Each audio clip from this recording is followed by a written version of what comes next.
好啊，今天继续上一次端午节的一个话题聊一聊。上次呢说是如何体面而自由的老去啊，那这一次呢是说一说，呃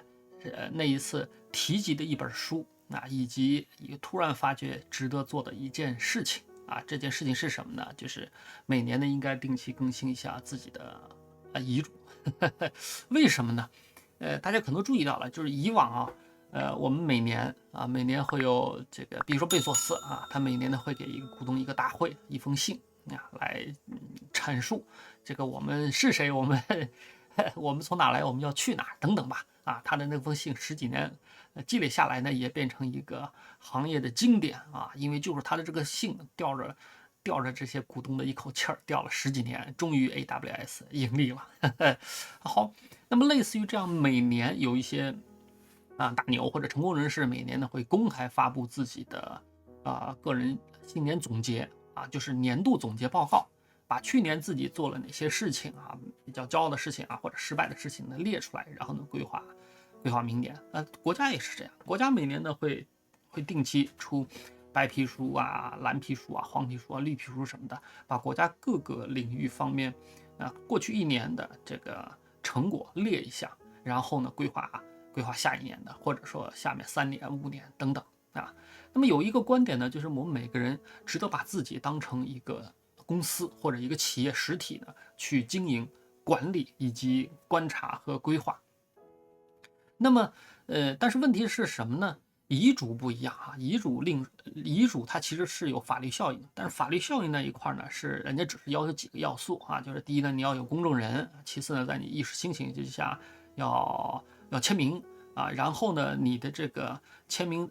要声明的内容要很清楚，是你是谁啊，你遗产呢要给谁啊，怎么执行，什么时候执行等等等等。那么我说的不是这个遗嘱的法律效应，而是说你的遗产是什么，就是你觉得你有什么东西啊，资本啊、资产啊，值得留给后人或者说世界的这一个清单，就是遗嘱里头，你可以认为是遗嘱里头一个附录啊。有的时候大家不知道这个该写什么，那推荐上次提及一本书，后来找着了啊，是《老年实用手册》，作者呢是宗泽亚，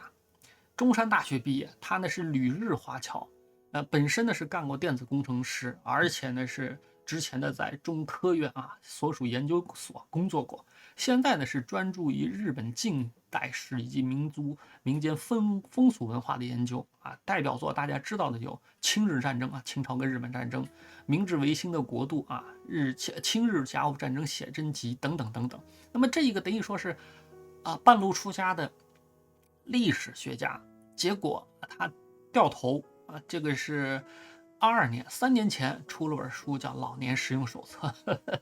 然后被各种各样的出圈吧，被各种各样的渠道去推荐，我也买了一本，但是后来这隔了3年之后呢，发觉还真的是值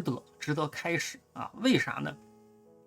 对于普通人来说，之前说过啊，我们可能可以接受我们悄无声息的死亡，但是无法接受毫无尊严的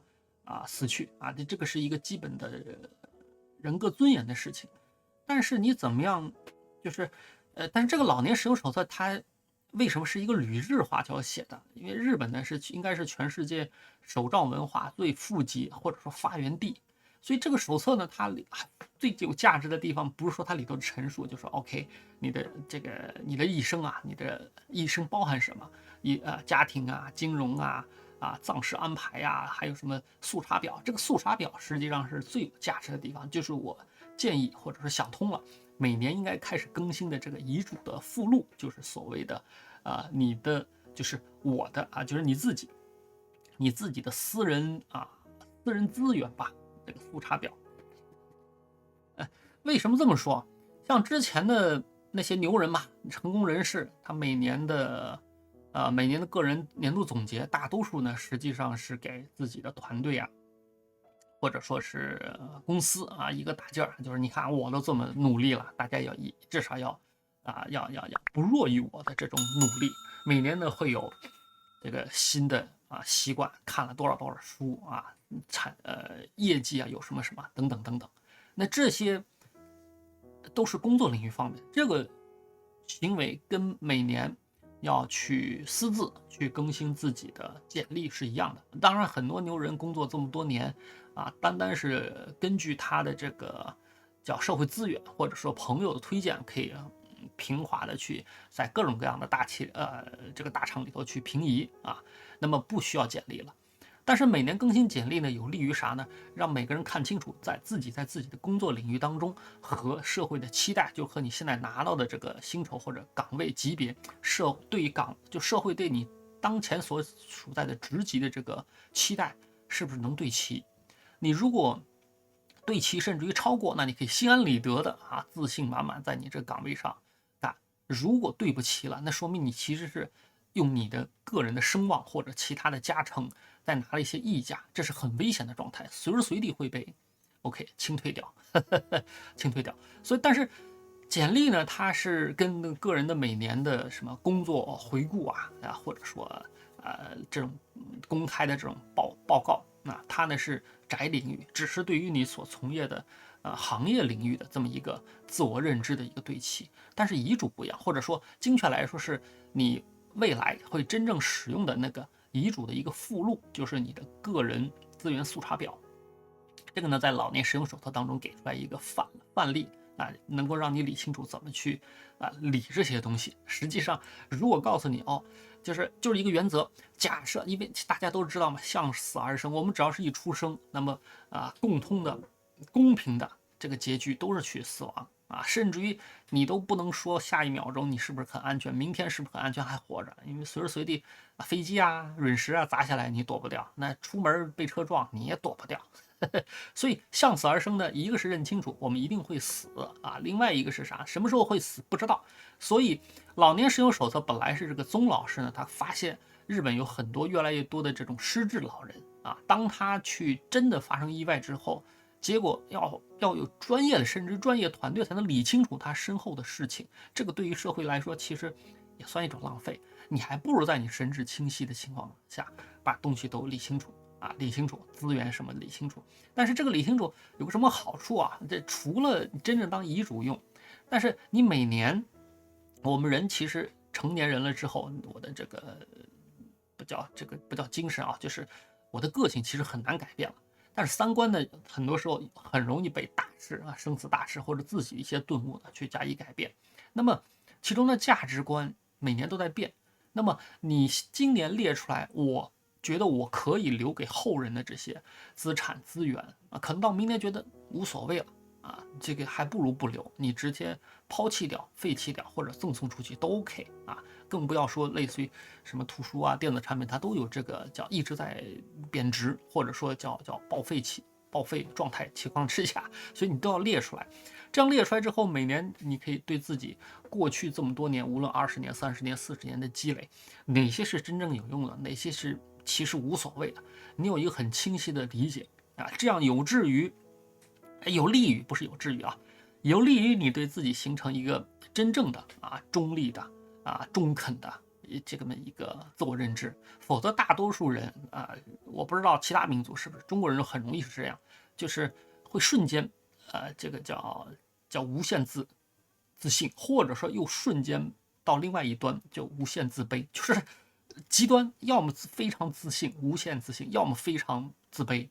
这个无论是你自己这么认为，还是全社会对你这认为，都永远是这么极端，很少有中间持中的这个中肯中立的对你的这个能力状态你的这个资本资产的积累有一个叫啥来着正确的认知。那么自己去清理遗嘱的这个附件，就是个人资源速查表，能够让我们很清楚很清晰的知道自己到底积累这么多年，哪些是真正有竞争力值得持续不断去积累的，哪些都是时过境迁的这样清理清楚之后 OK 不叫向死而生了，就是你可以真正的安心的再次重新开始。而且每年更新这种遗嘱的这个资产速查表，或者说资源速查表有什么好处呢？你想你现在有可能，无论是你按照他这个老年使用手册给的这个叫速查表的这个 Excel 这个表格，或者是你自己根据自己的理解列出来这些，那你有可能过去20年、30年、4年积累的，你要花2个月搞清楚。那你如果现在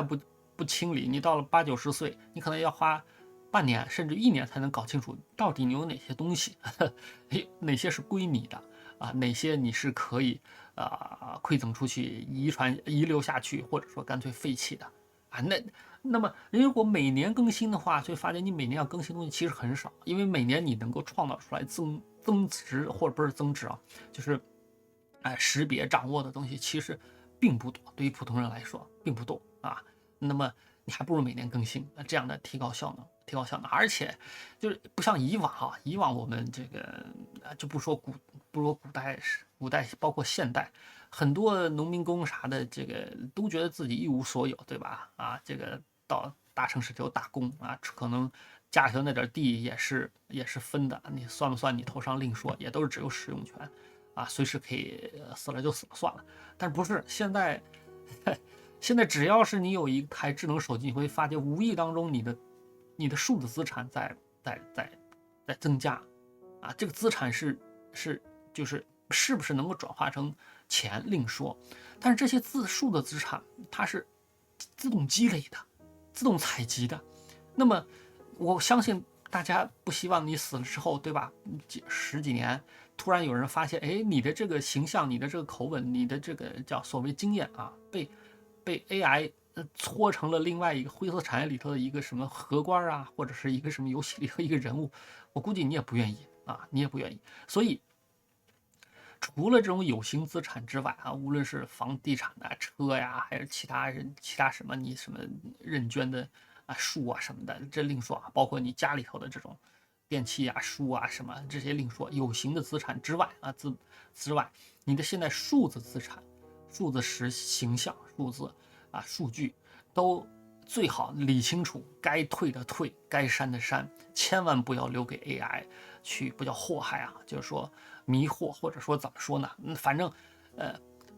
就是在你没经过你同意的情况下干一些其他事情啊。这个我不知道其他国家，中国至少是电话卡实行实名制这么多年以来最大的变化是以往这个电信诈骗，人家还得给你套词儿，可能还不知道你具体叫啥，只知道你姓什么。但是实名制了之后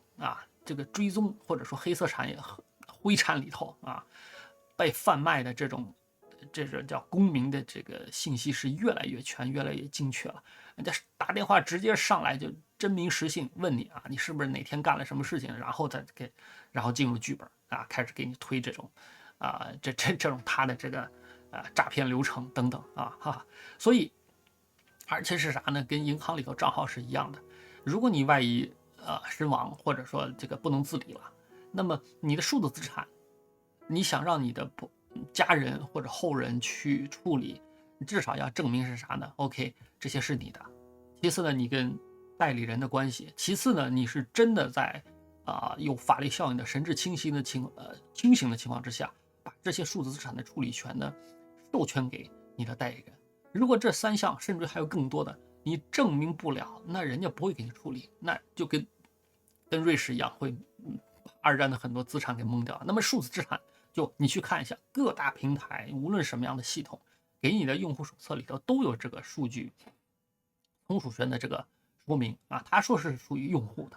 但是只有这个用户的 ID， 你能证明你是你才能够干。或如果你假设忘记了口令，想让你的后人就进行一些处理，大多数平台不敢做这事儿，做不了这事儿，他也不敢做，因为他也怕你伪造成什么东西，所以伪造成你对吧？就是现在不像以前我人站在这个里头拉一帮亲朋，我就能证明我是这个村的这个人，什么时候生，我爸妈是谁怎么地。现在不行了，在网络上头你要自己举证，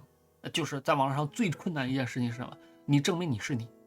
特别是 AIGC 之后，比如说大家现在看到是大妈在这里头这个在聊天，那哪一天之后技术上来了，我有可能你看到的只是 AI 生成的东西，我给它的文本，甚至于到时候更自然的方式、更省劲儿的方式，连文本都不用申请，我就给他一个大概的一个方向，他自己到网上搜索去拼成我的这种风格的文字，再加上我以往的这个采集的这个面部的3D 模型，就说出去了，就口播出去了。其实有好多大 V 账号已经这么做了，因为他的形象也就是老的比较快也好，怎么地也好，他也不愿意按照那种形象他采集他这个叫最光辉的那种形象，或者说人民大众当中对他想象就是最吻合想象的那个形象啊，开始口播他的东西啊，另说这种情况都有，那怎么办？还是一样啊，及时列好这种清单，或者说遗嘱里头的附录，把不必要的账号该停，否则它会持续不断。这庞补说最直接的一个损失是会持续不断扣你钱。那扣的钱如果是小钱，每个月两三块钱，你根本不知道。但是这种积少成多，到最后你会发现你每年损失了几千上万块钱，你都不知道怎么损失的，这事儿都太错了吧，对吧？作为成年人，自己的资产首先理清楚，通过这种向死而生的这种态度，用遗嘱里头的个人速查表的这种形式，去把所有东西记下来。那么从中呢，其实还有一个更加直接好玩的东西，是可以看清楚我创造的价值到底是不是按照我的价值观是认为值得，或者说应该这个留给后人的。那么随着这种清单的持续不断的 review， 你会发觉大多数其实并不一定。那这个时候你会更加专注于我自己认可的、我的兴趣、我的所有积累导向这种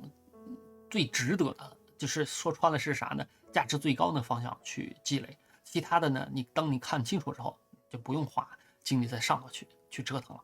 这是我突然想明白给大家分享一下，就是如何体面而自由的老去之后的一个衍生的话题。那从现在开始，值得每年去更新自己的遗嘱了。好，以上当然这个是愿大家都是LL and P，live long and process，就是这不叫长治久安这个安康努力继续创造自己的价值。OK， 好，以上，以后聊欢迎大家订阅大妈的多重宇宙，每天我都不知道我自己会说出什么来。好，拜拜。